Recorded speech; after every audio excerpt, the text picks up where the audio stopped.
Welcome to the Care Social, where we discuss the biggest topics in social care right now.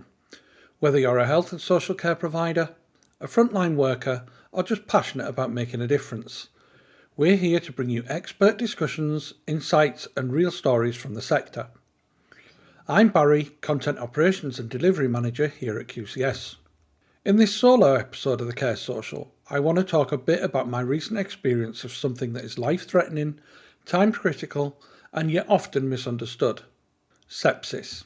Now, sepsis isn't rare by any means, and it can literally happen to any of us at any age. What's important is that we understand that the faster it's recognised, the better the chances of survival and recovery. So what is sepsis then? Sepsis is our body's extreme response to an infection.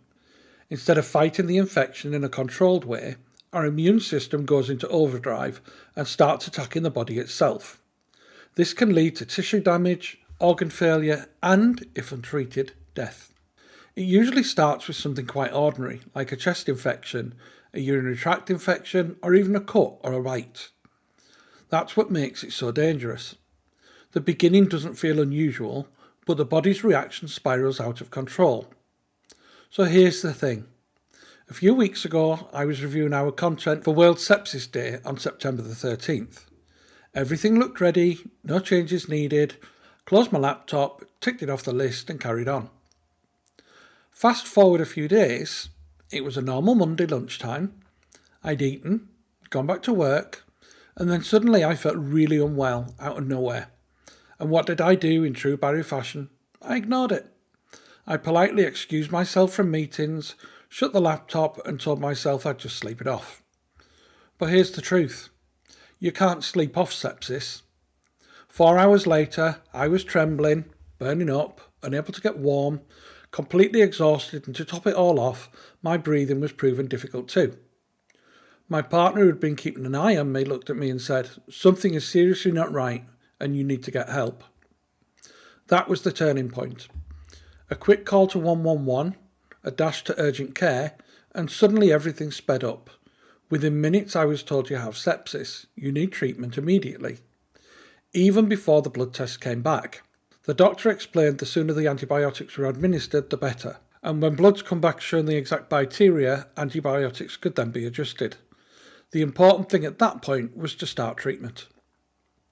The next 2 weeks were a blur of hospital wards, IV antibiotics, and constant blood tests. And yes, the pressure on the NHS was visible. I was moved from A&E through 3 different wards whilst the hospital juggled beds and managed staffing levels. But here's the other thing. The quality of care never slipped. The team encouraged me to drink fluids, pushed me to eat when I didn't want to, and kept monitoring my infection markers to ensure medication was having the desired effect.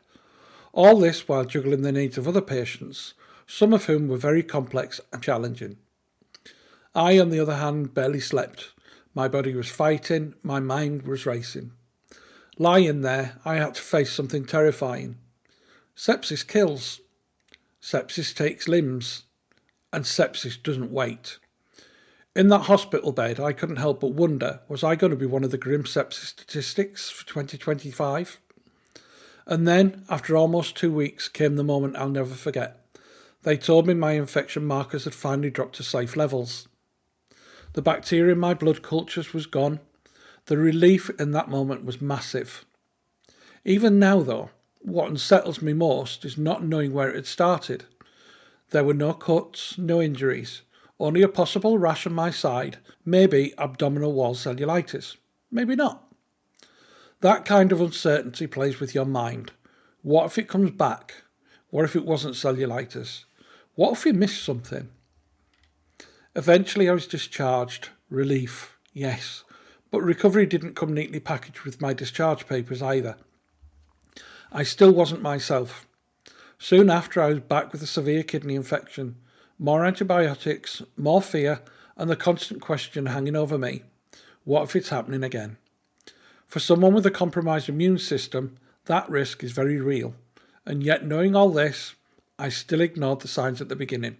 I missed it. That's the hardest part to admit. They say with sepsis you feel like you're dying.